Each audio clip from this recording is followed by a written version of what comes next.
ancient Greek philosopher Socrates had a profound effect on the Catholic Church, even though he died over 400 years before the crucifixion of our Lord. St Thomas Aquinas provides the foundation for the Church's political and social philosophy, but he was heavily influenced by the works of Aristotle and Plato, who were in turn originally taught by Socrates.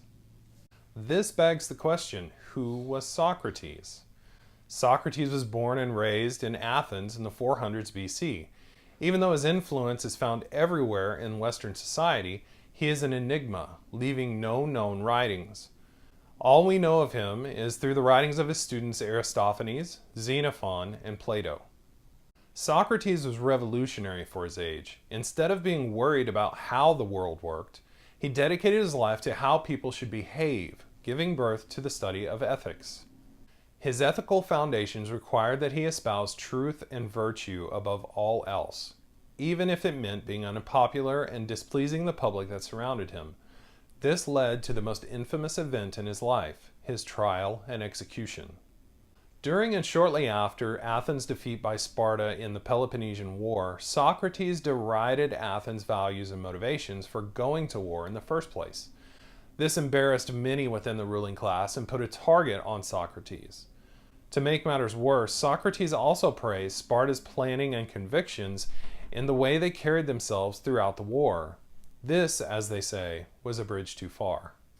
Socrates was tried for impiety and corrupting minds. The case was handed over to a 501-member jury. He was convicted by a margin of 30 jurors and sentenced to death by poison.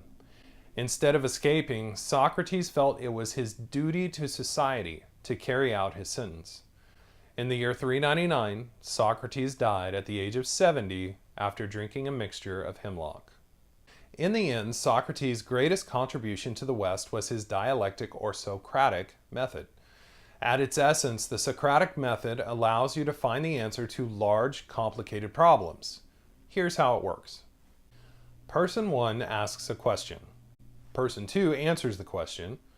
Person 1 then refutes the answer. Then person 2 comes back and amends his answer. Person 1 refutes the amended answer. They continue in this fashion until they can no longer either refute or amend.